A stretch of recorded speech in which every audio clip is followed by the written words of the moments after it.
Good morning, everyone. Can you all stand up as we worship this morning? Amen. Let's all stand up.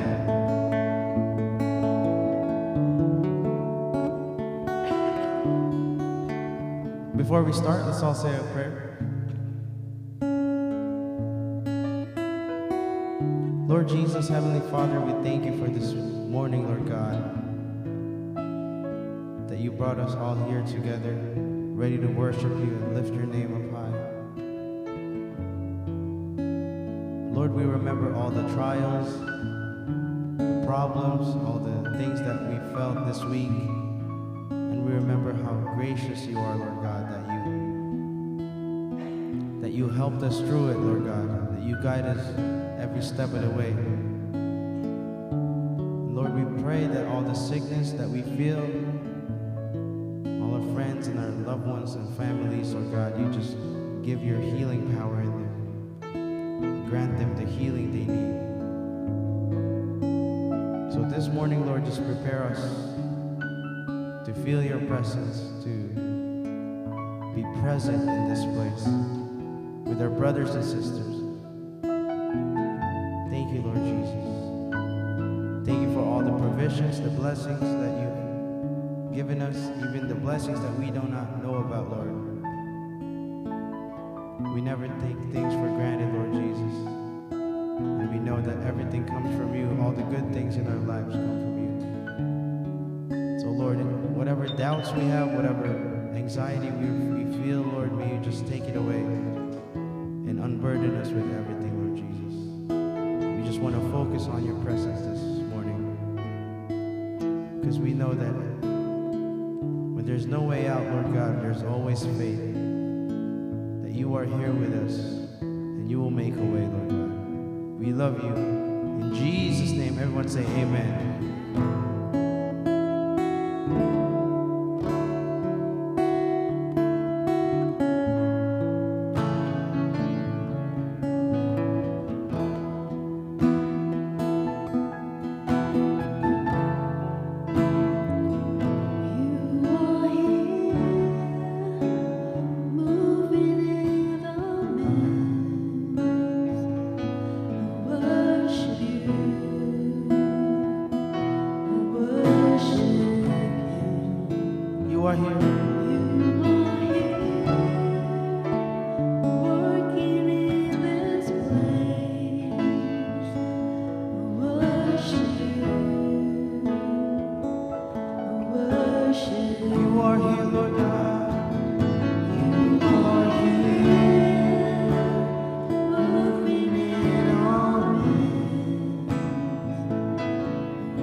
circumstances would change.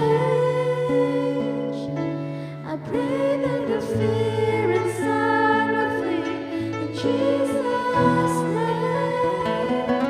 I pray that a breakthrough would happen today.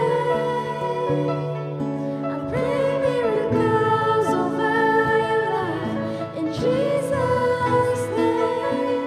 Jesus' name.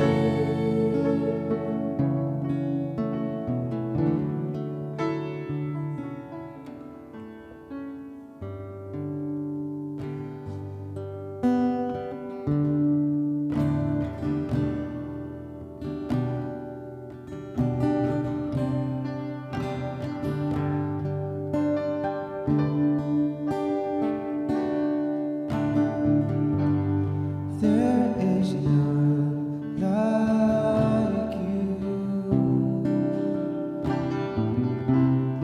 No one else can touch my heart like you do. And I can search for all eternity long and find there is none like you. Sing that one more time, church. Come on. There is none like you. No one else can touch my heart like you do. I can search for all eternity long and find there is none like you. Your mercy was my healing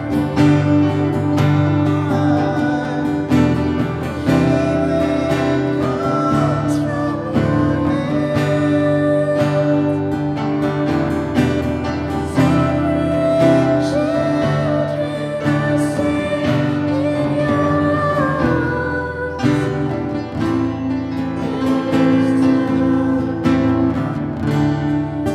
There is none like you. Let's sing. There is none like you. No one else can touch my heart like you do. And I can search for all eternity long and find there is none like you. I can search for all eternity long and find there is none like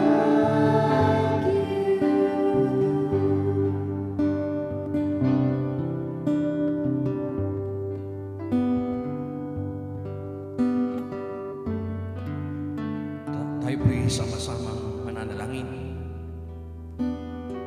Malinaw po ang sinasabi ng ating inaawit.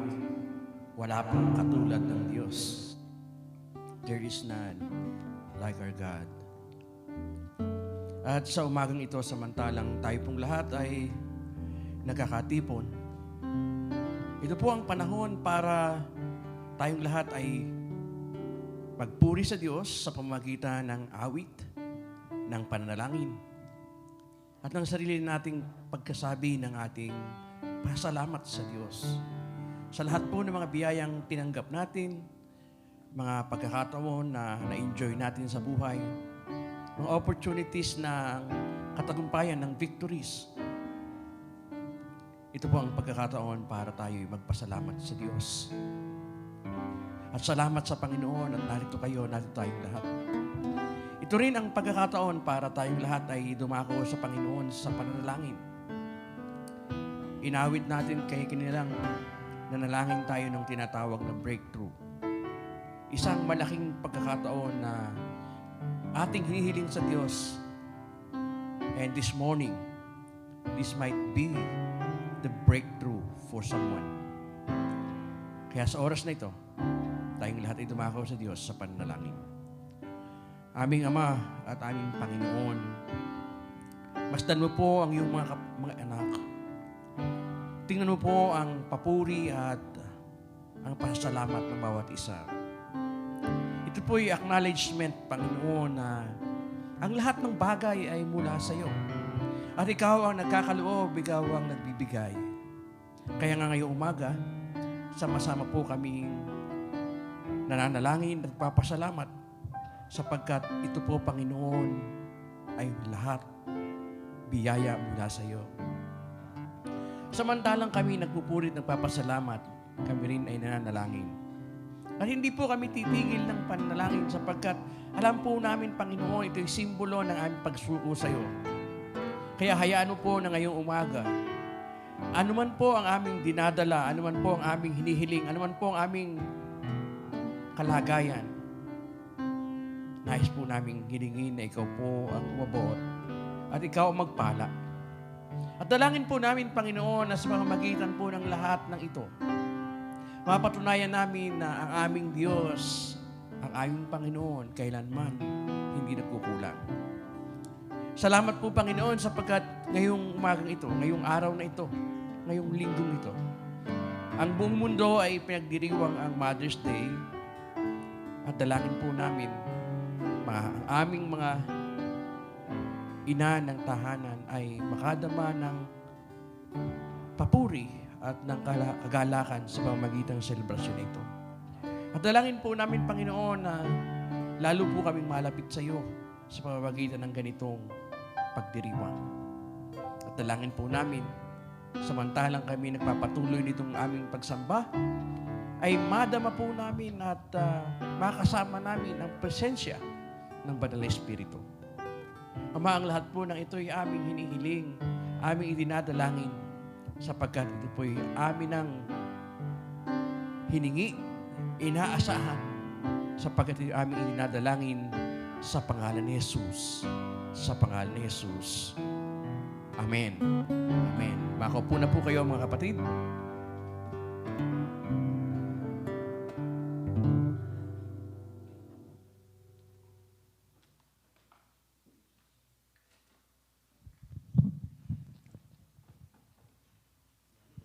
Magandang umaga po uli. At meron po baka ako'y nagkakamali, meron bang hindi nakakaintindi ng Tagalog sa narito ngayon?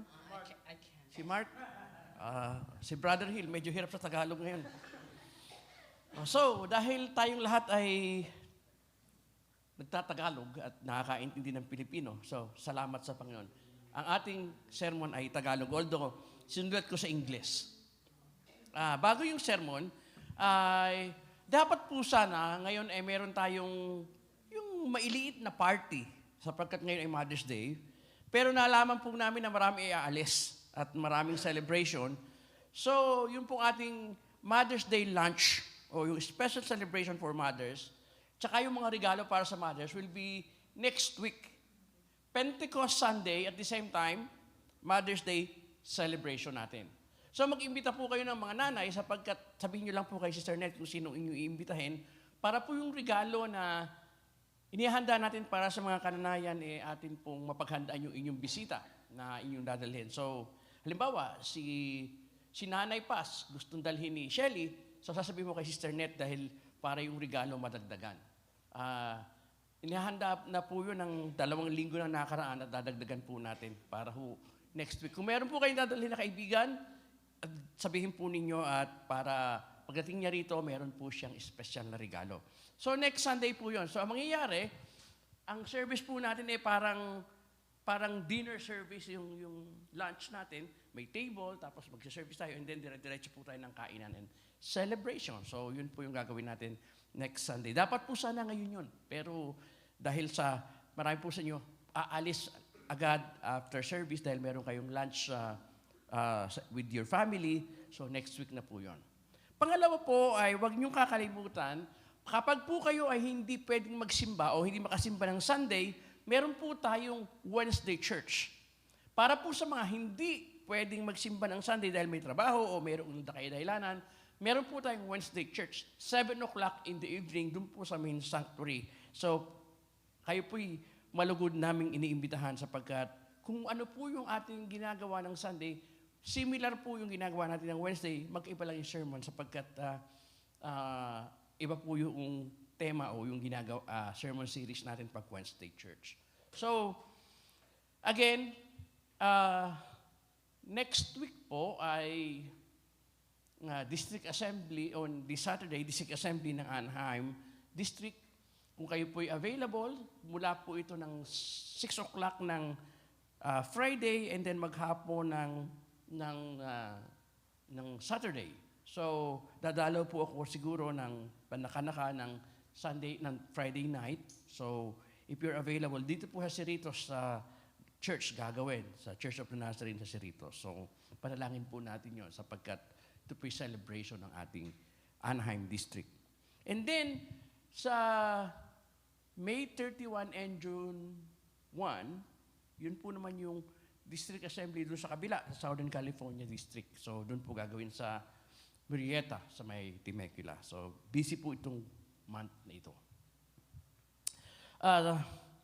Dako na po tayo doon sa ating sermon.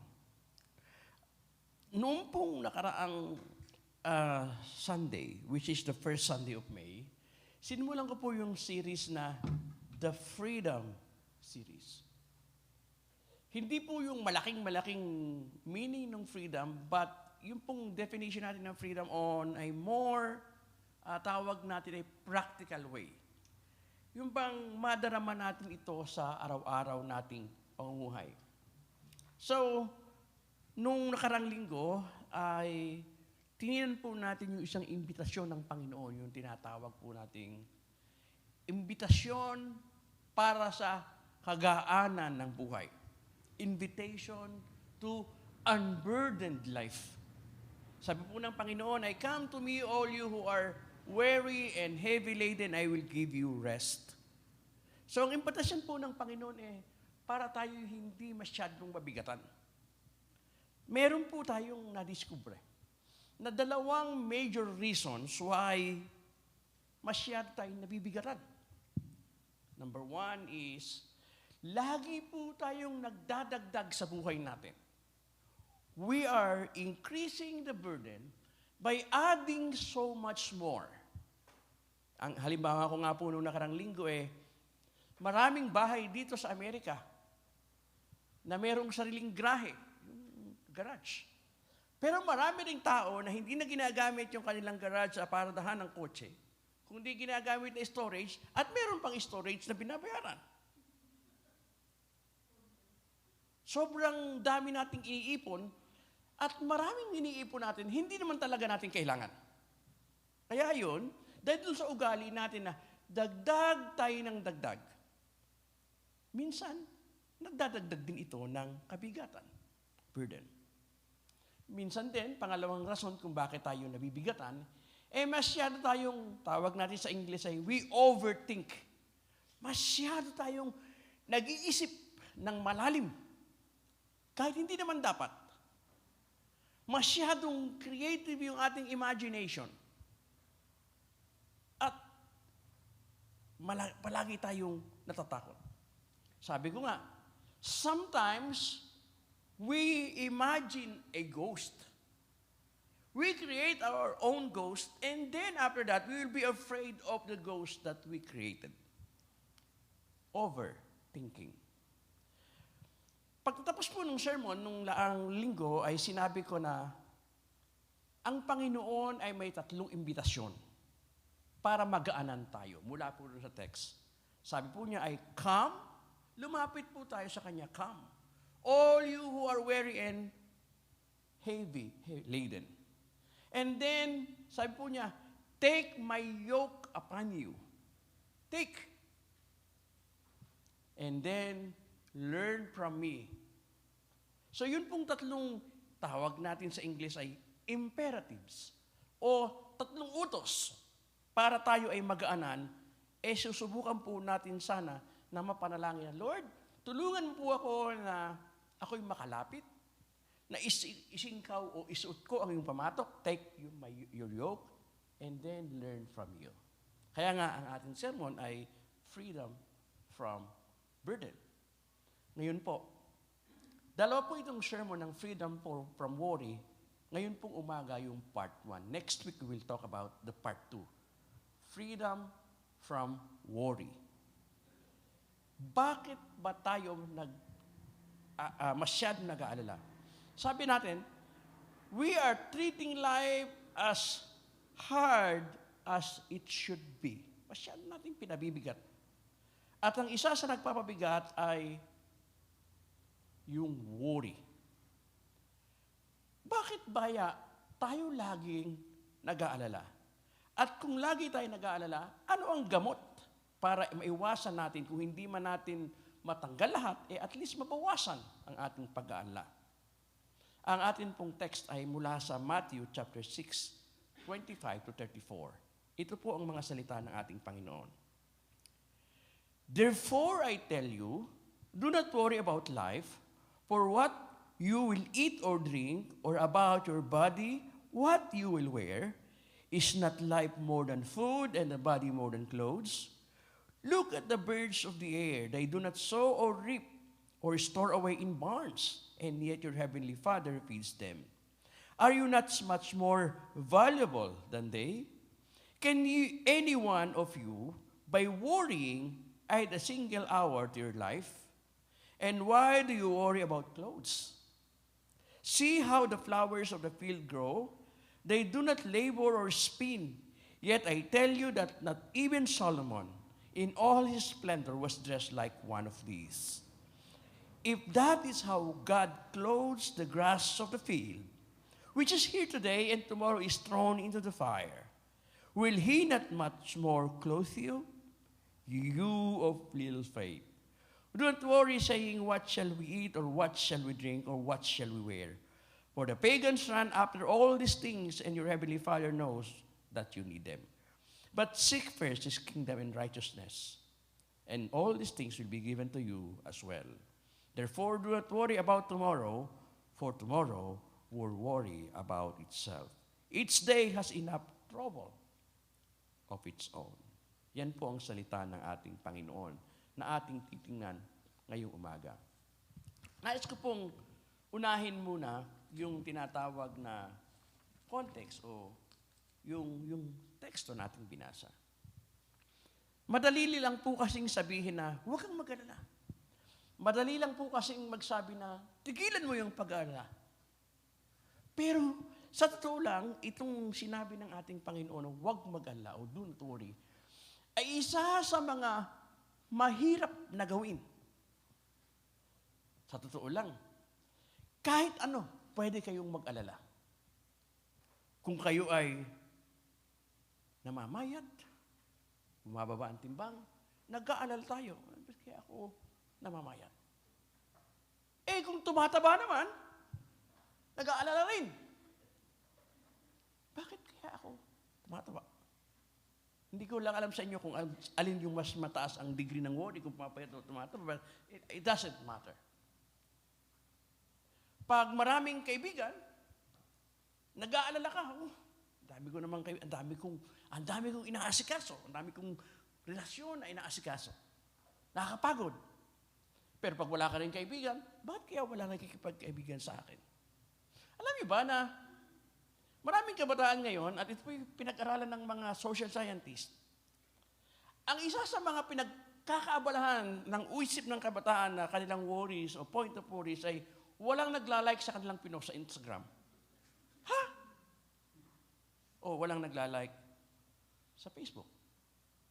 Naalala ba ninyo na nag-post kayo ng isang bagay, pagkatapos after few minutes ay tinitingnan nyo kung sino nag-like?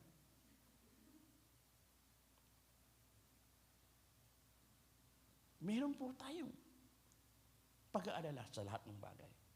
Kaya madali lang sabihin yung sinabi, madali lang sabihin at pag-aralan yung utos ng Panginoon, pero mahirap isagawa sapagkat nabubuhay tayo sa isang mundo na punong-puno ng dahilan para tayo mag-alala.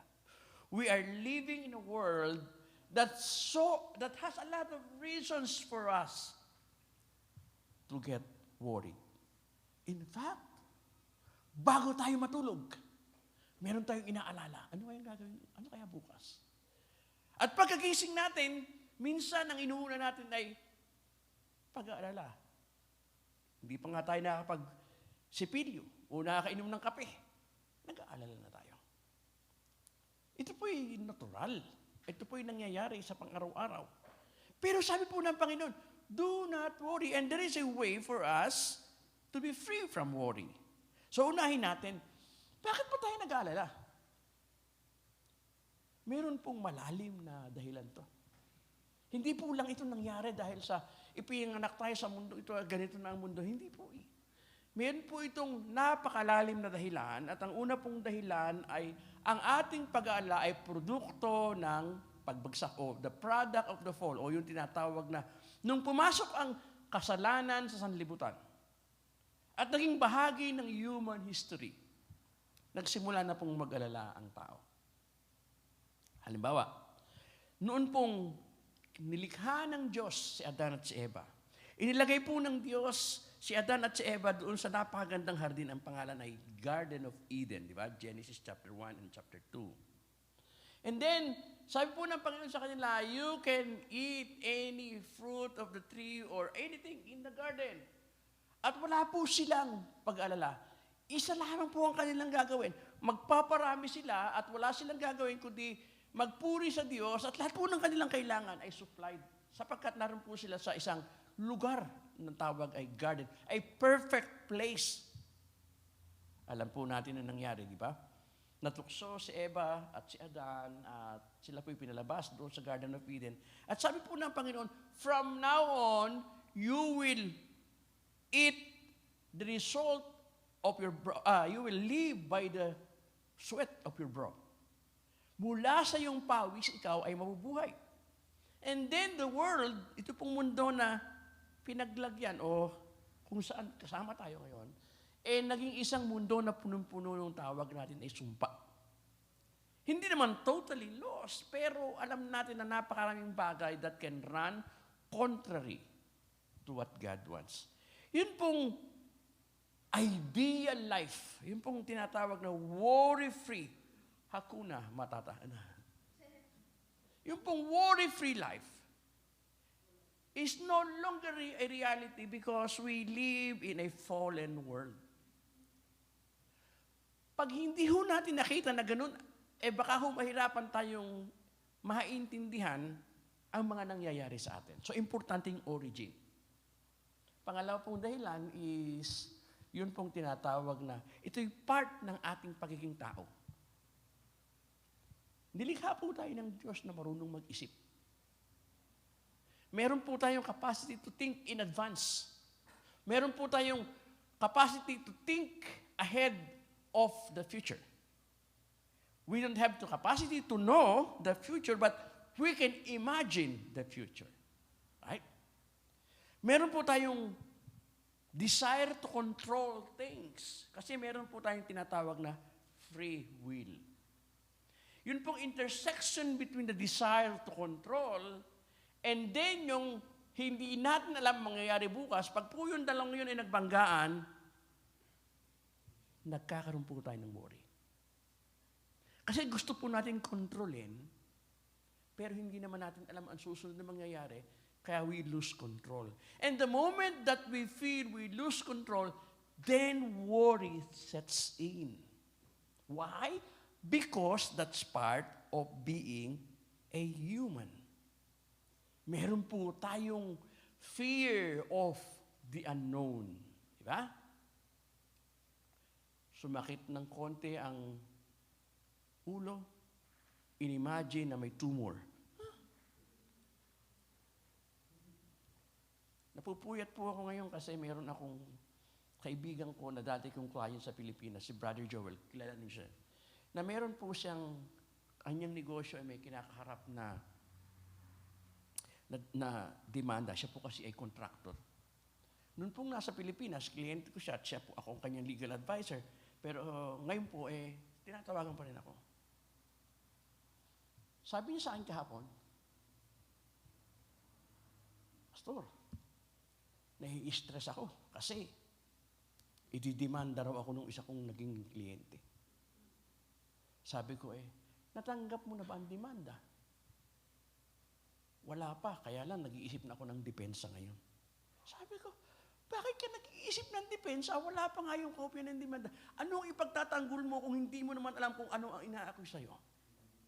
Sabi ko sa kanya, tumigil ka, umalis ka sa bahay mo, mamasyal kayo ng buong pamilya mo at tigilan mong pag-isipan ang mga bagay na yan. You know why? Because, ito po si Joel, because we are so afraid to lose control. Worry sets in. Yun po ang reality. So, bakit ka nag-aalala? Kasi nabubuhay ka sa isang fallen world. That things are imperfect, and because you are afraid to lose control of what will happen next. The reason why you are worried. Ano ba mga pinagkakaabalahan? Sabi po ng mga gagaling na psychologists, meron daw pong 7 major. Halimbawa, job, money, relationship. Pero sa totoo lang, anything at any way, you can be worried. Ito ngayon ang text natin. Ang sabi po sa atin ay, therefore, do not worry about your life. Ha? Ngayon, pag nagbabasa kayo ng Bible, at nakita po ninyo yung salitang therefore, that means you should read the previous statement or passage because what you are reading is a conclusion of something or a premise. Therefore, ibig sabihin, concluding statement na ito. Alam niyo po ba, na before po ditong verse 25, the Lord Jesus discussed something about treasures in heaven. Sabi po niya, do not store for yourselves treasures on earth where it will be destroyed and be stolen, but save your treasures in heaven. Therefore, yun ha, pumunta na sa therefore, do not worry. Why? Because you have the right approach of life. Ngayon, yun po yung ideal. Kapag natutunan po natin na ang ating ipunin mga bagay na makalangit, magbabawas po yun ng ating concentration sa mga bagay na makalupa, material things, and then it will be less stressful and it will be less worrisome. Kasi yung mga bagay po na material, yun po yung nagbibigay ng maraming worry sa atin. Totoo lang. Isa araw po may humiram nung aming van na malaki kasi meron siyang hakutin na kung ano-anong mga gamit. Sabi po sa akin, pastor, pwede po ba na pag hinakot namin, ilagay muna namin sa grahe ninyo yung iba naming hindi kasi sa grahe namin. Sabi ko, hindi pwede. Wala po kaming paglagyan, therefore, wag kayong kumuha. Kung hindi nyo kayang itago at ipunin, wag nyong hingin. Kahit pa yung libre. Sayang po kasi, pinamimigay, wag nyong kunin.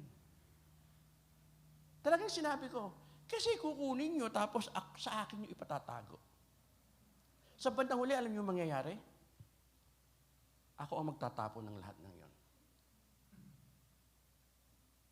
Nangyari na yun Nag-ipon na nag-ipon. Pagkatapos sa bandang huli, hindi naman ginamit. After a while, nag-decide, tapon na natin. Nagbayad ako ng malaking storage, ng malaking trash bin. Kasi ganun tayo Maraming iniipon, pero hindi naman kailangan. At yun ay nagdadagdag ng ating worries. So, iintindihin natin, kaya sinabi ng Panginoon, therefore, because previously, God discussed the truth that we should not be taking so much time in gathering treasures on earth. Alam ko po na yun ay spiritual talk. At alam ko pong kailangan ng grace ng Diyos para yun ay ating maintindihan at ating maisagawa. Now, ngayong umaga, gusto ko pong maintindihan natin na dahil totoo na meron tayong worries, dahil totoo na meron tayong kabigatan, dahil totoo na nangyayari ito sa atin, alam natin hindi yun mahirap dumating dun sa zero worry. Mahirap yun. Yun pong ano ba yung sa Lion King, yung mga kasama niya, nagsasabi sa kanya, be happy. Hakuna Matata. Do not worry. Alam natin, idea yun. Pero mahirap marating. Kung yun ay mahirap marating, ang ating goal, kalahati lang muna. At least, we manage worry. So, ngayong umaga, part ng sermon is, tulungan tayo to learn at least a practical way or how that we can manage, practical and spiritual approach in managing worries. Alam niyo po ba, na dalawa ang pwede nating approach in managing that worries. Again, how we wish we can come to the point of Hakuna Matata or there's no worries at all. That's the ideal. Pero habang nakatindig tayo dito sa mundo na merong sakit, na merong corruption, na merong imperfection, mahirap nating marating agad-agad. Kaya ngayon, dahil ito ay reality, origin from the fall and part of humanity, ang gagawin natin ay we will just manage that worries. Okay? Dahil kapag hindi po natin na-manage, you will be older than, you will look older than you are supposed to. Hindi po ba yan? Pag hindi po natin na-manage, madadagdagan po yung inyong mga wrinkles sa noo, sa leeg, at magmumukha po kayong mas matanda kaysa inyong normal na edad. Or, worse, pag hindi po natin na-manage, kakainin po tayo ng ating worries unti-unti. And it will steal the precious time and the precious moment of life. Mababawasan po at minsan mawawala yung ating point of enjoyment because we are concentrating on things that worry us so much. Since this is part of the fall, a result of the fall, and since this is part of humanity, let's manage. Number one po mga kapatid is yung practical management. Yung pong practical management of worries. Kasi nandiyan na yan. So kailangan nating limitahan. Kailangan natin, kung hindi natin maalis lahat, at least mabawasan. Isa po sa practical approach ay yung tinatawag ng mga psychologists na changing of your perspective. Right? Bago yun, intindihin natin na meron pong dalawang klaseng pag-aalala. Yun pong isa ay yung tinatawag na constructive worries. Yung nakatutulong sa atin kasi nagdadahan-dahan ka kasi nag-aalala ka. Hindi mo alam, therefore, dahan-dahan ka, you are becoming more judicious. Yung isa pong worries na dangerous ay yung tinatawag na destructive worries. Yun pong destructive worries ay yung mga pag-aalala na ito po'y nagdadala sa atin para tayo ma-paralyze. Ito po yung mga worries na nagdadala sa inyo na hindi kayo makatulog. Ito po yung worries na nagdadala po ng tinatawag na anxiety. Hanggang sa tayo po'y magkaroon ng psychological breakdown. Multi-billion dollars business. Yun pong tinatawag anti-anxiety medicine or antidepressant medicine. Ano pong ginagawa nun?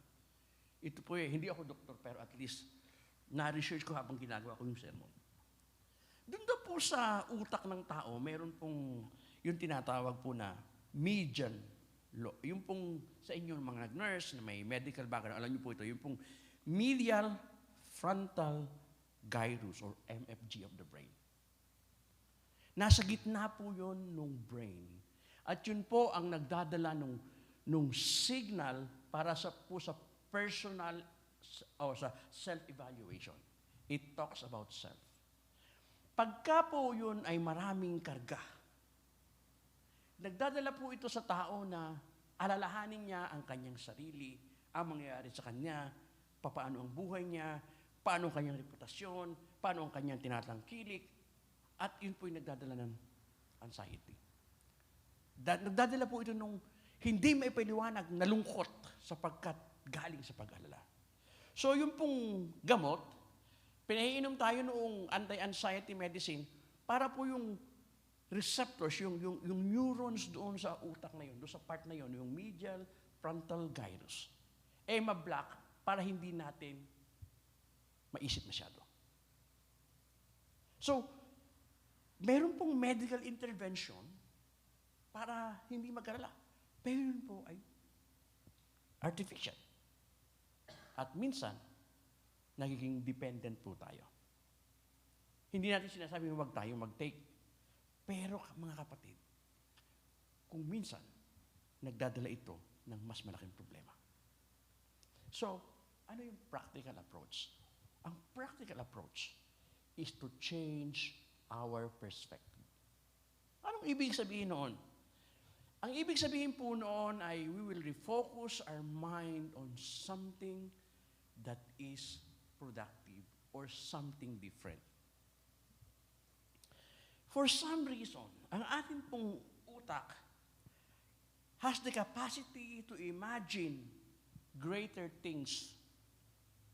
Meron po tayong capacity to increase the degree. Yung meron po tayong exaggerating mind. Maliit pa lang yung problema, iisipin natin ng iisipin. Ang gagawin po natin, palalakihin natin yung problema. Well, hindi pa naman problema, papalakihin natin. Lalagyan natin, papaypayan natin hanggang sa lumaki ng lumaki. At yung problemang yun yung magdadala sa atin ng kalungkutan. Pero wala pa, nasa isip lang. Inaalala lang. At the more we think about it, the more it grows. Napansin niyo po ba yun? Habang kayo po'y nakafocus doon sa inyong problema, nakikita niyo na dumadagdag, lumalaki, hanggang you are paralyzed because you thought that your problem is so huge that there's no longer available solution. So pagka ganon, aalis po tayo sa setting na yun. Magre-refocus po tayo sa ibang bagay. Nagtataka siguro ang aking mga anak at saka si Sister Net. Kasi minsan po, mapapansin nila, bigla nila ako nagluluto. Sa totoo lang. Minsan nga, may liluluto na, magluluto pa rin ako eh. Kasi po minsan, pag po ako'y na doon sa office ko sa bahay, and then,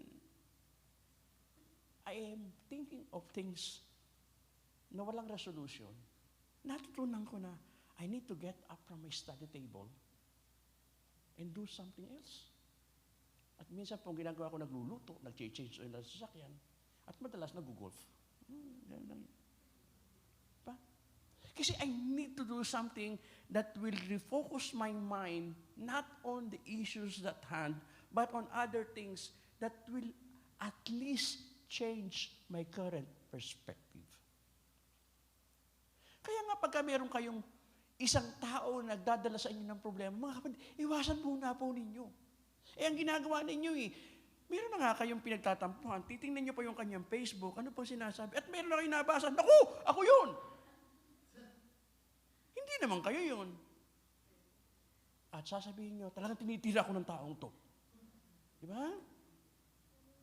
Meron tayong capacity na ganoon. So, ang gagawin natin, change perspective. By refocusing your mind and effort on other things that will keep away from the point of worry. Dahil kung hindi, papaypayan natin, didiligan natin yung ating worry, at palalakihin natin yung ating problema bigger than it should be.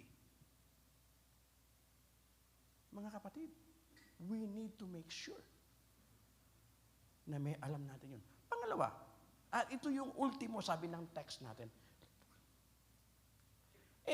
Meron pong spiritual approach in managing worries.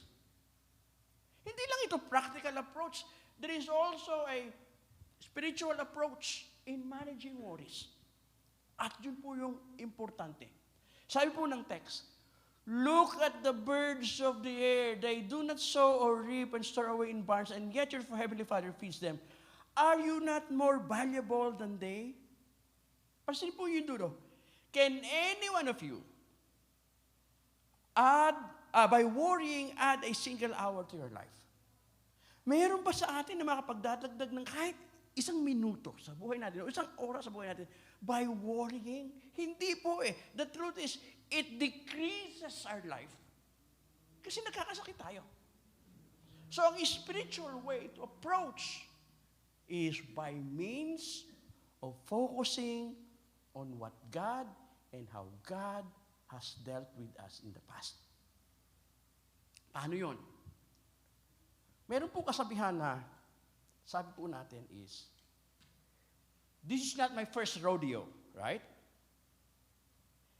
It means, this is not the first time we are having these issues in life. We have faced similar problems and issues before. And therefore, what I need to do is to look back and see how God has helped me before. And more importantly, believe that as God has helped me before, God will help me again at this time. Saan po manggagaling yon? It will come from what God has done in the past. And we should be able to recall that back by meditating, by imagining, by looking at how God is working. So ngayon, alam ko po na totoo ito. Worry is true. And it can happen to anyone. But there is a way to be free. And freedom from worry is not making your worry zero. Hindi po. But at least managing your worries that it doesn't paralyze you, it doesn't result to anxiety, that you will take medicine, it doesn't make your life miserable. Meaning to say, look at how the text told us. Do not worry. So we already know the origin. While we are still here on earth, there is always a potential of something bad to happen. Because we are living in a fallen world. Sinabi ko po sa inyo yun. But what we can do is to manage it. And there are practical ways to do it, and there are spiritual ways to do it. And this morning, I have told you about the practical way and also the spiritual way. And finally, remember this. The grace of God is not only save us from sin. The grace of God is also available to sustain us day by day. Meaning to say, prayer and believing in the grace of God is the key towards managing your worries. Remember this. Therefore, do not worry about tomorrow, for tomorrow will worry about itself. Each day has enough trouble of its own.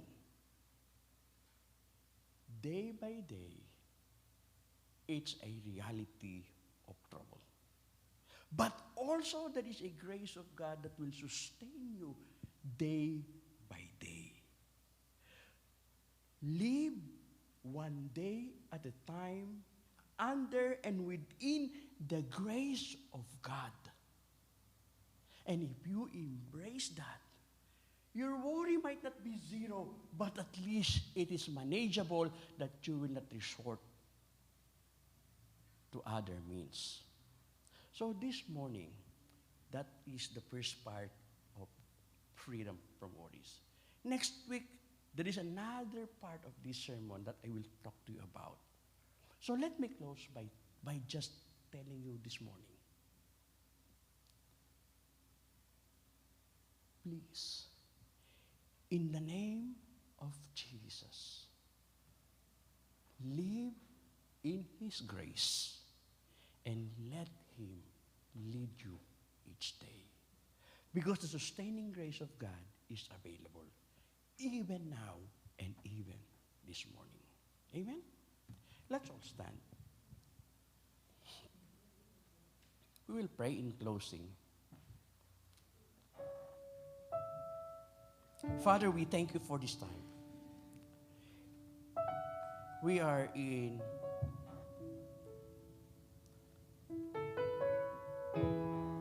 a reality of life, that part of life is imperfection and corruption. And we are affected by this because of the fall. But Lord, you provided the grace for us not only to be saved, but also to be sustained day by day, to live according to how you want us to live. And right now, Lord, do not let us grow older than we are supposed to by worrying.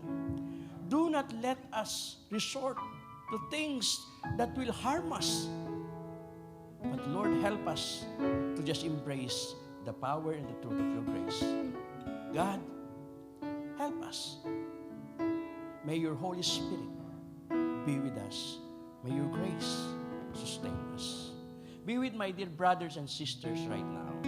And as we close this service, as we greet one another in fellowship, and as we give our tithes and offering, Lord, we pray that may we always be reminded that yes, worries are true, but your grace is greater than our own worries. Help us not to create ghosts that we will be afraid of. Help us to create hope that we can embrace and hold on to day by day. I speak blessings to each one, and may your grace and power be with us. In Jesus' name. In Jesus' name.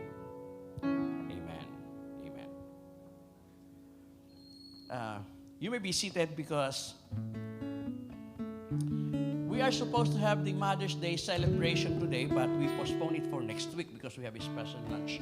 Because many of you will be leaving right away after the service, and many are absent today because they have something to do with the Mother's Day celebration. But Nate and JJ will be singing a special Mother's Day song. All right?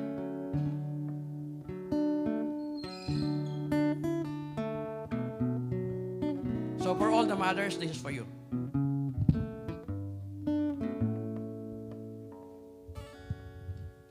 Happy Mother's Day to all the moms. This is a song I wrote, I think, back in 2018 for my mom. So we just dedicate this to all of you. Thank you for what you do, for taking care of us. We love you.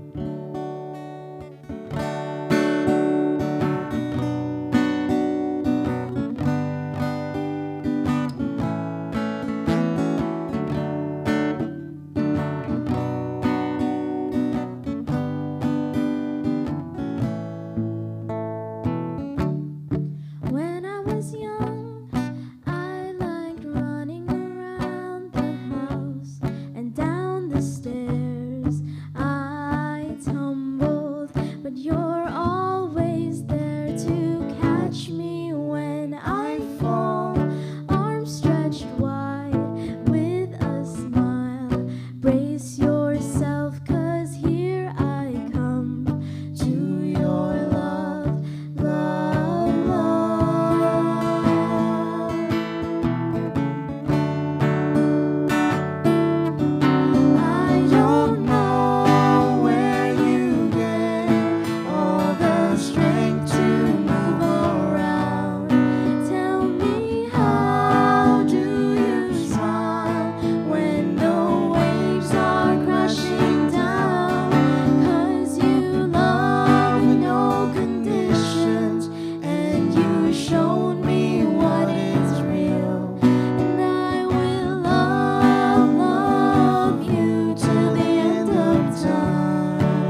celebration of our Mother's Day, post-Mother's Day celebration. So we have a special lunch.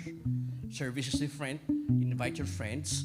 But today we have a fellowship, lunch fellowship also, but a simple one. So let's all stand, let's close the service. And as the Lord leads you to give your tithes and offering, our offering plate is just here. Feel free to just come after we pray. Lord, we thank you for our mothers. We thank you for the grace that you have given them to sustain their love for their children and for their families. Lord, as we honor them today and celebrate, and as we also celebrate next week, may they feel how much we love them and how much we honor and appreciate each one of them.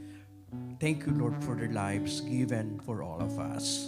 And I pray, oh God, that may they feel how special and how precious they are, not only for us, but for you, oh God. Thank you, Lord, for the gift of motherhood. And I pray, oh God, that you will continue to bless each one of them. And now may the grace of God, the love of the Father, the salvation through His Son, Jesus, and the presence of the Holy Spirit, who provided grace that sustains us day by day, be with us all, now and forever. In Jesus' name, amen. Our service is done. The Lord bless you. Just feel free to drop your offering here in front. God bless you. Let's go to lunch. And for those of you who will go ahead because you have your lunch with your family, well, enjoy your day. For those of you who will not go, please stay for a simple lunch.